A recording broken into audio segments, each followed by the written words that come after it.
I was reaching for my blood pressure pills when my left knee gave out completely. One moment I was standing at the bathroom counter, the same counter I've stood at every morning for 31 years in this house in Sudbury, and the next I was on the tile floor, my right hip on fire, the pill bottle rolling under the vanity where I couldn't reach it. I didn't scream. I don't know why. Maybe because there was no one to hear me anyway. I just lay there, looking up at the water stain on the ceiling I'd been meaning to have fixed, thinking, this is how it happens. I'd read the statistics. 1 in 3 Canadians over 65 will have a serious fall. Hip fractures are the #1 reason older women end up in long-term care. I'd read those numbers and filed them away the way you file away something that will happen to someone else. Not to me. Not yet.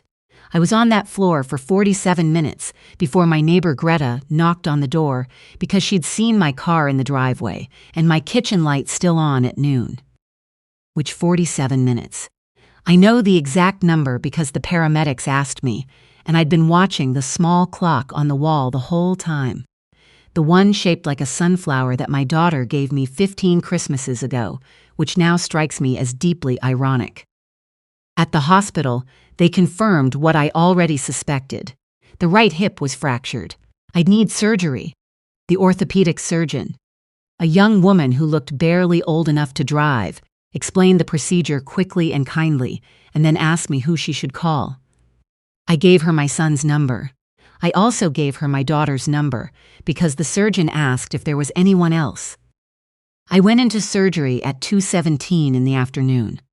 What I'm about to tell you, I didn't find out until 3 days later, when I was propped up in a hospital bed at Health Sciences North, trying to navigate the television remote with one hand while an IV dripped something into the other. The nurse who'd been with me the day before, a warm woman named Claudette, who'd fixed my pillow 4 times without being asked, came to check on me during her shift. She sat down for a moment, which told me something was coming. She said the ward had tried to reach my son 14 times the day of my surgery. 14 calls to his cell phone, 4 calls to his work number, 2 calls to a number listed as his wife's, 20 calls total. He didn't answer any of them. I remember the way the light looked in that hospital room when she told me, very flat and white, the kind of light that makes everything look slightly unreal. "We reached your daughter," Claudette said carefully. "She said she was in Kelowna and couldn't come right away." Kelowna is 4 hours from Sudbury by plane. I understand that. I'm not unreasonable. I wasn't expecting my daughter to materialize at my bedside by magic. But my son lives 40 minutes away. 40 minutes. He coaches his son's hockey on Saturday mornings. He drives that 40 minutes every week for a 7-year-old's power skating practice. He's never missed a game. I know because I'm the one who bought his son his first pair of skates, who drove him to power skating when he was 7, who sat in cold arenas for 15 years of his hockey career until his knee finally went at 32 and he had to stop. I lay in that hospital bed and I thought, 40 minutes, 20 calls, not one answer. And then Claudette handed me my phone, which had been in my coat pocket when the ambulance came, and said someone had left a voicemail. It was my daughter-in-law. She hadn't called to ask about me. She'd called to ask, and I'm going to quote this exactly, because I've replayed it enough times to have it memorized. Whether I'd made any arrangements yet, and whether I'd been in touch with anyone at the house. She said she and my son wanted to make sure things were handled properly before I came home. She said she hoped I was resting comfortably. She did not ask how the surgery went. She did not say she was sorry. She did not mention the 20 calls. I listened to that voicemail twice, put the phone down on the hospital blanket, and stared at that flat white ceiling for a very long time. Here is what I need you to understand about my son, because this is important. I did not raise a bad child. I raised a kind child. He was the boy who brought home a stray cat in the rain and cried when we had to take it to the shelter. He was the teenager who shoveled Mrs. Kowalski's driveway every winter without being asked. He was the young man who called me every Sunday until he was 34 years old, which is when he married his wife. I'm not saying she made him a different person. I don't believe in that narrative, not entirely. He is responsible for his own choices. But I watched the calls taper off. I watched the Sunday ritual become bi-weekly, then monthly, then the occasional text message that said, "Hope you're good, Mom," with an emoji. I watched the invitations to family dinners stop coming. I watched my grandchildren grow up through photos on Facebook rather than at my kitchen table, and I made excuses. Parents do. He's busy. Work is hard. The kids are young. She doesn't like making the drive. I told myself these things for years because the alternative, that I had become inconvenient, was too painful to hold. The fall made it impossible to look away. My daughter flew in 4 days after my surgery. She's the one who drove me home from the hospital when I was finally discharged, who set up the shower chair and filled my fridge and sat with me at the kitchen table drinking tea and not saying what we were both thinking. She's the one who arranged the home care visits through the LCHIN, the local health integration network, 3 times a week. She did all of this while managing her own job, her own family, her own life 4 provinces away. She is not perfect. We have had our difficulties over the years. But she came. That counts. That counts enormously. On the 3rd evening she was there, we were sitting in the living room after dinner, the news on low, and she said very quietly, "Has he called?" I said, "Once." He'd called 5 days after my surgery. The conversation lasted 9 minutes. He said he'd been slammed at work and that he was really sorry he'd missed the hospital calls. He said he'd try to come by that weekend. He never did. When my daughter asked if he'd explain the 20 calls, I told her the truth. I hadn't brought it up because I already knew there was no explanation that would satisfy me, and I didn't want to spend 9 minutes arguing. My daughter set her mug down very carefully on the coffee table. "Mom," she said, "what do you want to do?" I told her I didn't know yet, and that was the truth. I want to tell you about a conversation I had with my financial advisor about 6 weeks after I got home from the hospital. Her name is Sandra. Not the Sandra you might be thinking of. She's a different woman entirely, sharp and plain-spoken and deeply competent, which is exactly why I've worked with her for 16 years. I'd called her because I needed to review some documents and because I'd been thinking, quietly and carefully, about what came next. I had a house that was paid off. I had RRSPs and a modest TFSA. I had a pension from the school board where I'd worked as an administrative coordinator for 28 years. I had, if I was being realistic, probably 15 to 20 years left to live. Maybe more if my mother's longevity was any indication. She made it to 93. I had originally structured my will with my son as primary executor and primary beneficiary alongside my daughter, split evenly. This had seemed fair to me at the time. It had seemed like the obvious thing. Sandra poured us both coffee and waited while I talked.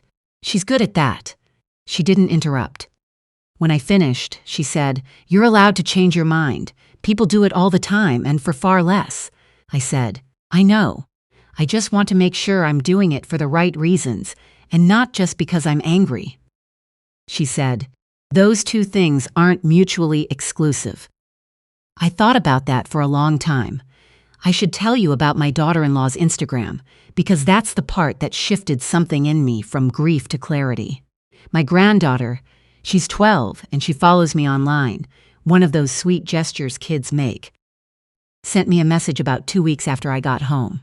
She'd seen a post from her aunt and wanted to know if I was okay, which told me that the post was visible to her, but that nobody had explained to the child that her grandmother had been in the hospital. I looked up the post.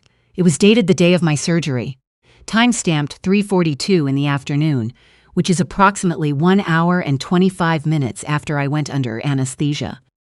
The photo was of my son and his wife at a restaurant in Huntsville, about 2 hours north of Sudbury, so it's not far, which made it worse somehow. They were at a table by the water. There were wine glasses. The caption said, "Sometimes you just need to unplug and breathe. No schedules, no obligations, just us. No obligations." I read those 2 words and I felt something I don't have a clean word for. Not anger exactly, more like the click of a door closing. the sound of something that had been uncertain becoming certain. I showed the post to my daughter. She didn't say anything. She just looked at me for a long moment, and then she said, "What do you need from me?" I said, "A drive to the lawyer's office on Thursday." My lawyer's name is Annette. She has been my lawyer for 11 years, and she handled my husband's estate when he passed. So she knows our family history, and I didn't have to explain everything from the beginning. She's methodical and unhurried, and she has the particular gift of making complicated things feel manageable. I told her what I wanted. She asked me several careful questions to make sure I understood what I was doing, and was doing it freely, which is standard practice and which I appreciated. She didn't try to talk me out of anything or suggest I wait until I was less emotional. She simply helped me do what I'd decided to do. I revised my will. My daughter became primary executor and sole beneficiary of the estate, with the exception of specific gifts to my grandchildren held in trust until they turned 25. My son was removed as executor. He retained a small bequest. I am not a vindictive woman, and I won't pretend he didn't exist in my life for 53 years. But the shape of what I'd originally planned changed significantly. I also revised the beneficiary designations on my RRSPs and my life insurance policy, which sit outside the will in Canada and have to be updated separately. This is something a lot of people don't realize, and Annette reminded me, your will doesn't automatically override those designations. I want to be clear about something. I didn't do this to punish him. I did this because I looked clearly at the evidence in front of me, and I made a decision based on what I saw, not what I hoped. I had hoped for 30 years. Hope is not a plan. He called on a Sunday in November, about 6 weeks after my lawyer visit. I was making soup, the butternut squash one I've made every autumn since my kids were small, and my phone rang and it was him, which was already unusual. He didn't call on Sundays anymore. His voice sounded different. Tight. He said he'd been talking to his father-in-law about some financial matters and had some questions. He said he'd been going over some things and wanted to know if I'd made any recent changes to my estate planning. I stirred the soup. I said, "Yes." There was a pause. He said, "Can I ask what kind of changes?" I said, "You can ask your sister, or you can ask Annette. I've authorized both of them to discuss it with you, if they choose to." Another pause. Longer this time. He said, "Mom, I feel like something's going on and I don't." I said, "I was on my bathroom floor for 47 minutes. The hospital called you 20 times. You were at a restaurant in Huntsville with a glass of wine, posting about having no obligations. I came home from hip surgery to a voicemail from your wife asking if I'd made arrangements. You visited once in 3 months." I said it all very calmly. Not because I wasn't feeling anything. I was feeling quite a lot, but because I had already processed the worst of it, and I didn't want this conversation to be about my feelings. I wanted it to be about facts. He said, I know, Ive. I said, "I'm not asking you to explain. I'm telling you what I saw, and I made decisions based on that." He was quiet for a moment, and then he said, "I didn't know. It was that bad." With the hospital, the calls, I didn't know they'd called that many times. I said, "Your phone shows you missed calls." "All of them." He didn't answer that. We talked for another 20 minutes. He cried at one point, which was hard to hear because he's still my son, and part of me will always be the woman who picked him up when he fell. But I didn't walk it back. I didn't say it's okay. I understand, let's pretend. I had spent too many years saying those things. I told him I loved him. I meant it. I will always mean it. I also told him that love wasn't the same as trust, and that trust was something that had to be rebuilt over time with consistent action, not a single emotional phone call, and that I wasn't prepared to make any more decisions based on who I hoped he would be rather than who he'd shown me he was. He said he understood. I said I hoped that was true. We said goodbye. I went back to my soup. My granddaughter visited at Christmas. My daughter brought her. She's tall now, taller than I expected, the way kids suddenly are. And she helped me set the table and asked me to teach her how to make the shortbread my mother taught me, the Scottish kind with the rice flour that makes them crisp. We stood at the kitchen counter together, and she measured, and I instructed, and we talked about her school and her friends, and what she wants to do after she finishes grade 7. Nobody mentioned her father. In January, she sent me a card in the mail. Actual mail with a stamp, which at 12 years old is a remarkable commitment. The card had a hedgehog on it for no discernible reason, and inside she'd written, "I'm really glad you're okay, Grandma. I love you. I have that card on my refrigerator, held up by a magnet shaped like a maple leaf. I want to talk to you about something that I've been sitting with since all of this happened." There's a version of this story where I'm the villain, where I'm a bitter, vindictive old woman who used her will as a weapon because she felt neglected. I know that's how some people will read it. I've had that conversation in my own head more times than I can count. But here's what I keep coming back to. I didn't make these decisions in anger in the hospital in the first week. I waited months. I talked to people I trust. I thought carefully about what I actually wanted versus what I wanted to want.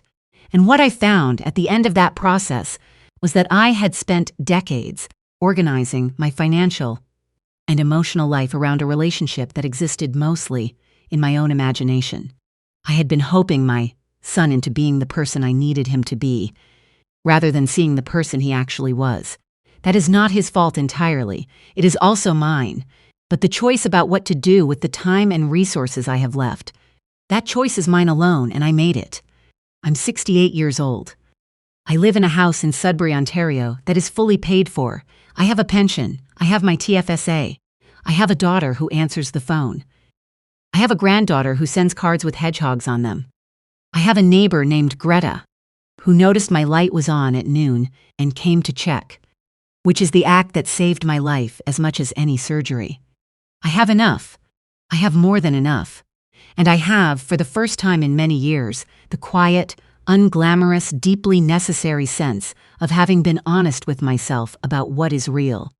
If you're listening to this and you recognize something in what I've said, not the specific details, but the feeling of it, the long habit of hoping someone into being someone they've decided not to be, I want you to hear this. It is not too late to see clearly. It is not too late to reorganize your life around what's true instead of what you wish were true. The kitchen floor was not the end of my story. It was, in many ways, the beginning of a much more honest one.